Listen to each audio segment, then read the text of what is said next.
Good morning. My name is McBride. I'm the youth director here at Spokane Valley Baptist Church. I'm preaching the sermon or telling my testimony today because Pastor Sid was visiting his new grandbaby. I see Pastor Sid's back with us. Everything good? Good. All right. Well, let's make sure we just keep their family in prayer still for sleep and rest, and so maybe some peace involved in that as well. So this morning I'm going to talk about pain and hurt. Something we've all experienced in some way, shape, or form. In 2 Corinthians chapter 1, Paul wants to tell us the truth. He wants to tell us the facts. The fact is that life can be painful. Jesus said, in the world you will have trouble. Sin has so made its mark on the society that its repercussions are felt. Some because they're caused by us, some because they're done to us by someone else. Regardless, it all hurts. Just by reading this passage, it lets us know how real this is. Paul mentions the word affliction. And for those who don't fully understand the word, don't worry, I found the definition for me and for you.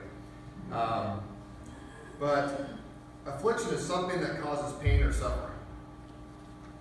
So in 2 Corinthians chapter 1, in verse 4, you'll see it reads, He comforts us in our affliction. The end of verse 4, he says, in any affliction. In the beginning of verse 6, if we are afflicted. The middle of verse 7 shares of our suffering. I get the feeling that Paul finds himself in a painful situation. He's not by himself through all of it, because he says our affliction. And just like us today, I can go down the aisle here and have conversations with you and find afflictions and hurt happening inside of you at this very moment. Maybe from death, possibly from a sickness, maybe a divorce or a relationship struggle, maybe finances. I could go on and on down the line. But it's the truth. We hurt. We go through things. We see things. We experience things. We burn out. We start asking, why me? Why them? Why? And what happens when we do that? We begin to doubt. We slowly stop trusting. We look for comfort elsewhere. And we stop hearing or even caring to listen to God. We think He's abandoned us, and we begin to get angry. But when we open up the truth, we open up His Word and listen to it, and not the lies that we tell ourselves or convince ourselves of, we read and learn something different. We read all over in 2 Corinthians 1, chapter 1, that God is our comforter. He is the God of all comfort. And this leads me into my testimony. When I was younger, I experienced hurt and pain. And it seemed to just follow me. I seemed to find it while looking for comfort in the wrong areas. I was someone who started to doubt, stopped trusting, and then stopped hearing God, which eventually led to anger. See, I was blessed to grow up in a strong Christian home, with a prayer warrior of a mom and a man of God of a father, and 3 awesome little sisters, and a big, loving, extended family on both my mom and dad's side. But no matter the family you grow up in, when life happens, we were given the ability to make a choice of where we look to or for help and comfort. And here's the way I chose. When I was 14 years old, we had a pretty big tragedy hit our family. We lost a cousin of mine, Adam Metcalf. Was part of this church, and family's part of this church. And that was tough. That was tough being young and not fully understanding what was going on, and the fact that someone can be there and all of a sudden they're gone. And being that age, no matter what age you are, it's tough. But when I was, about 14 years old, not only was I confused, but I was also confused about if I was supposed to be a tough guy or if I'm supposed to hold my feelings in. Obviously my families are comforting me, telling me to just talk about it, let it out, but There's something inside of you when you're maybe as a teenage boy or something. You got to be tough, you know. That was hard. That was a struggle, but you know, family was like glue, and we were there for each other, and that was helpful. But still, I didn't address it properly. I kind of pushed it down and wanted to just kind of forget about it. Which isn't always the best thing to get to do. I don't recommend that to ever do that. Because when I was 16, so you fast forward a couple years later, now granted, just reminds you, I only had 3 sisters growing up. I had no brothers. So losing a cousin was like a brother to me. And then 2 years later, I had a best friend I grew up with since I was 5 years old. And we did everything together. I mean, we grew up in church, we went to Awana, we went to Sunday school, we went camp, we went everything. I mean, we were, every weekend, we were spending time with each other. We boxed together, we snowboarded together, we were inseparable. And he was, in a sense, my rock for faith and my walk with God. Because he was such a strong Christian, and he loved God with all of his heart. It was just amazing to watch this beam off him constantly. But he was struck with a brain tumor at the age of 15 years old.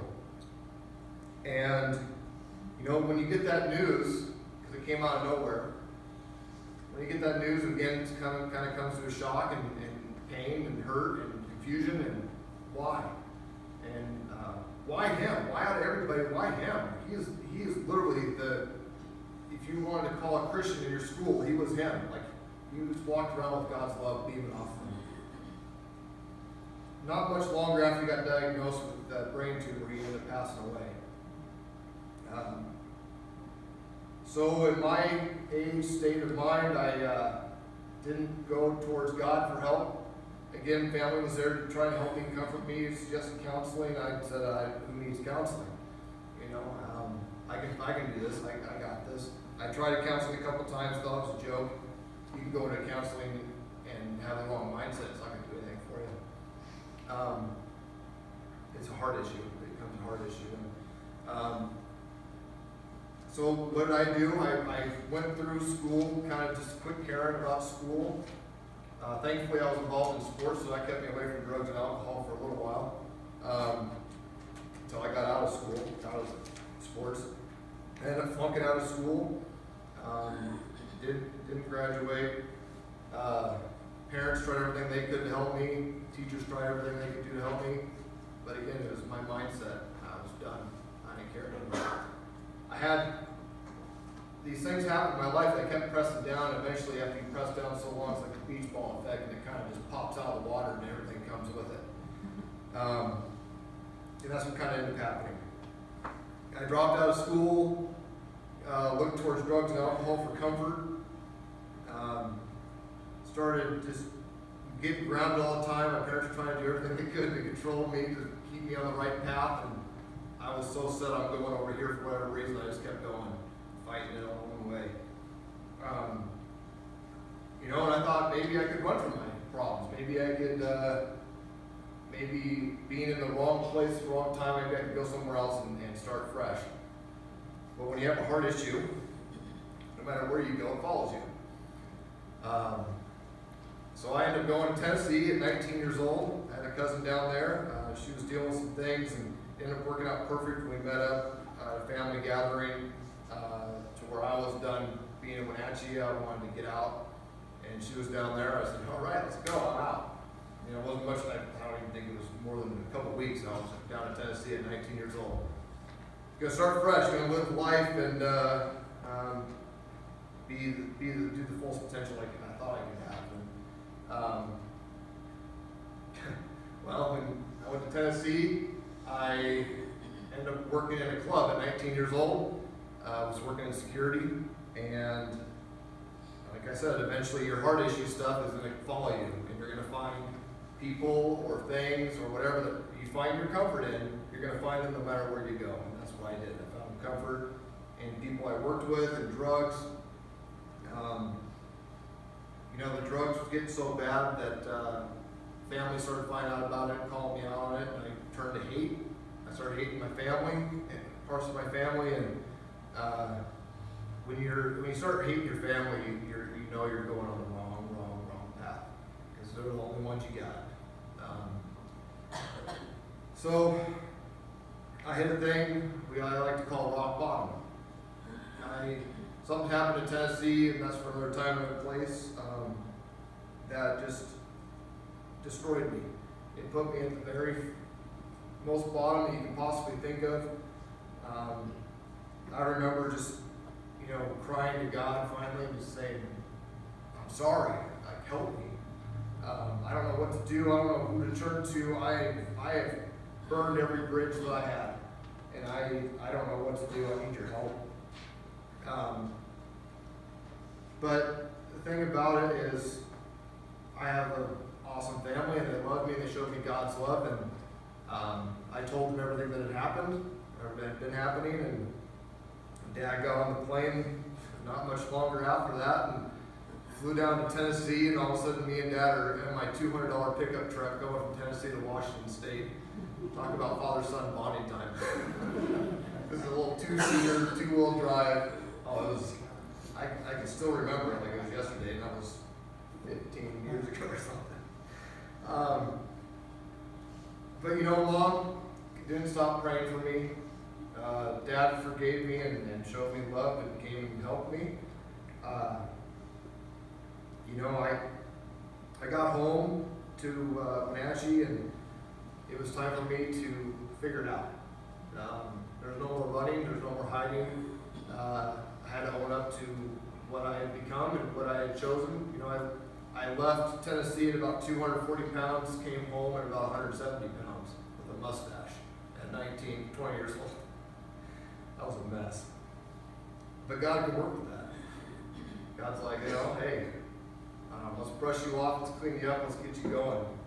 But I had to make a choice. I had to make that choice to go to Him and ask for help and live my life for Him.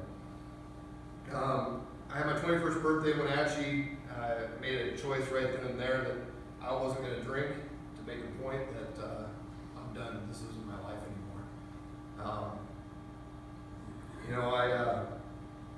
When I cleaned up, I grew up going to this camp I was telling you guys about. I got back to Wenatchee, and I was trying to figure out, where do I want to go? What do I want to do? I want to serve. I want to help. I want to be involved in church or youth group or something. I want to help and just serve. And this camp that I grew up going to had a position open up, and I applied for it. Well, the problem with back then is the social media was a thing, and so the program director that had seen me growing up to camp, they knew me and loved me. They saw my application come through, but they also saw my social media posts about a year or so before. They're going, Dan, we love you and everything, but we need to have a talk and make sure we know where you're at with your flock right now. We don't want to be misleading any of these kids. So I met with them. I just was open with them, told them everything that happened, where I was at now, and where I felt God was leading me. And it was at the camp, and they opened those doors and let me in. And I tell you what, for them to love me and trust me like that, it kind of opened my eyes to ministry, the potential of ministry. I talked about dropping out of school, flunking out, and I ended up going back and getting my diploma online. I finally wisened up and figured out that I need to have some sort of schooling involved. I got back from camp. That was the best summer of my life. I came back, I was on fire for God. I was ready to go. I was ready to conquer everything. And at the same time, I still loved working security, what I did when I was in Tennessee. So I was like, well, I need a job. I'm out of camp now. I'm too young for ministry or anything like that. So maybe I'll start working security again. Ended up getting hooked up with a company. They saw my resume, they liked it, and they gave me a shot. I worked at the courthouse in Chelan County, and that's where I met a guy that was like a mentor to me. And he saw potential in me. He saw what I had, my gifts that God had given me, and he spoke life into me at that moment and said, McBride, have you ever considered law enforcement? Well, no. I was kind of on the other side of things more than that side, but I hadn't really considered it. And he said, you should test. You have the gift of gab. You have the ability to pay attention to detail. He said, you Because when you love something that you do, you give it your all. He's like watching you in security, and you've been giving it your all the whole time. And I think this is something you're called to do. And so I tried. I tested it. But this was back in like 08, 09, right when the economy was super awesome. So I got put on a lot of lists, waiting lists, hiring lists, and I decided to take the opportunity to move over to Seattle and get more schooling. Now here's this guy that hated school, was a dropout, going back and getting his diploma, now he's going to college. I would have never thought that would have been a thing. I even told people, I promise I'd never go to college. I'd never go to college. College is so stupid. No, it's not. It helps a lot. So I had to go to school there and Pierce College and got my diploma certificate of criminal justice, and it's amazing how God's kind of opened up these doors along the way, just even to where I am today. The teacher, my professor, I guess you call her, instructor, I call her, she got a job at the Homeland Security Detention Center in Tacoma as their training director. She had a lot of experience being a warden over in Walla Walla, I think in Monroe. And so she got this position. And what was amazing about that is after I graduated, she actually emailed me and asked me to apply for their next hiring because of the job performance I did in her class. And so, here's a guy that dropped out of school, even had teachers telling him he wouldn't amount to anything when he grew up. And now I have this teacher that is speaking life into me more than what my mentor was doing prior, and besides what my family has been doing my whole life. I got this teacher who all of a sudden speaking life into me, saying that she wants to hire me for a position. And so I, of course, took full advantage of that and applied, and that's what got me to law enforcement. Law enforcement, there was ups and downs all the way across, and in life in general, there's ups and downs. You're going to come across things that are hard. You're going to come across things that hurt you. You're going to be tempted by people that you surround yourself with, and pretty soon you see yourself changing into that kind of person. So I struggled with that in law enforcement, to find my identity more in Christ than I did in my coworkers. But I was there for about 7 years altogether in the law enforcement field, and I wouldn't change it for the world. But I felt my light dimming in the darkness. I was that light in the darkness for a while, and then I saw my light dimming, and so I had to make a choice that an opportunity arose for me to get into business, the business world, and that's where I ended up going. I ended up getting into business, which then opened up the doors for me to work at that camp again as the director for the summer camp. I was a program staff, ran the summer program with all the programs and everything. And when I was there, I met one of the speakers, and he was a pastor over in Bellingham. He came up to me and said, "Hey, have you ever thought about being a youth pastor?" No. I mean, I get maybe, but I was thinking more like camp side of things, but like actually being in a church in charge of humans and, like leading them in the right direction. That's a lot of pressure, man, but hey, but it's amazing because I didn't even think twice about it, because I had seen everything that happened, all the doors are opening from law enforcement to the business. Business allowed me to spend my summer at the camp. And then now all of a sudden this opportunity for ministry comes, and I'm like, okay, God, obviously this is you, and I cannot argue that. So I said, let's go. Let's apply and see what happens. Pray about it.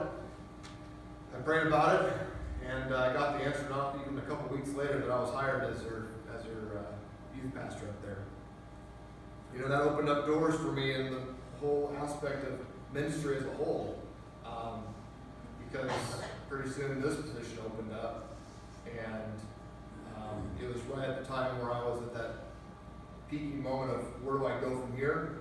That church had been there for about a year, and I've been praying about it pretty hard, and I just felt like God was going to lead me in a different direction, and here it is. It's a place where my grandma and grandpa started coming here, my mom and dad got married here, my aunt and uncles got married here, my cousins attended here. There's a lot of history here, and now here I am as the youth director.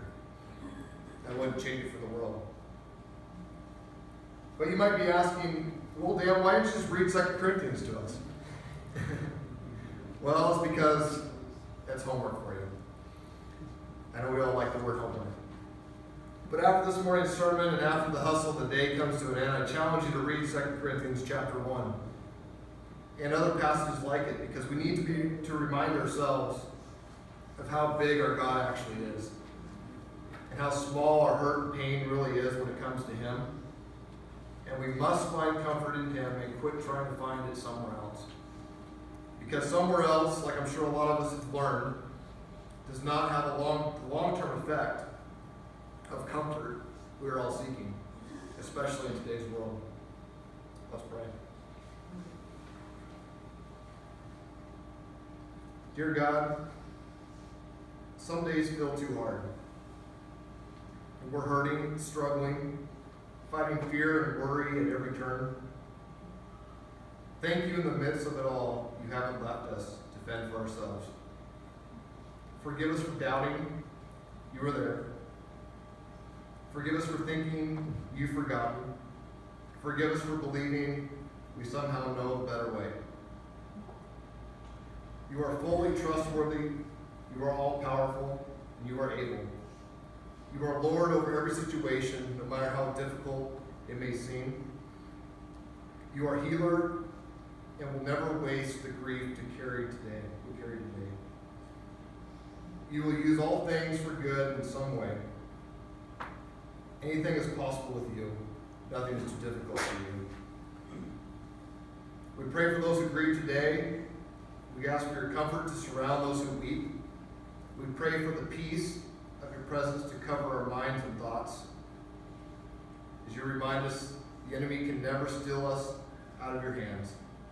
He never has the final say over our lives. We are kept safe in your presence forever, whether in life or in death. We thank you that your ways are higher than our ways, and your thoughts are bigger than our thoughts. We lay it all down at your feet, every burden, every care, believing that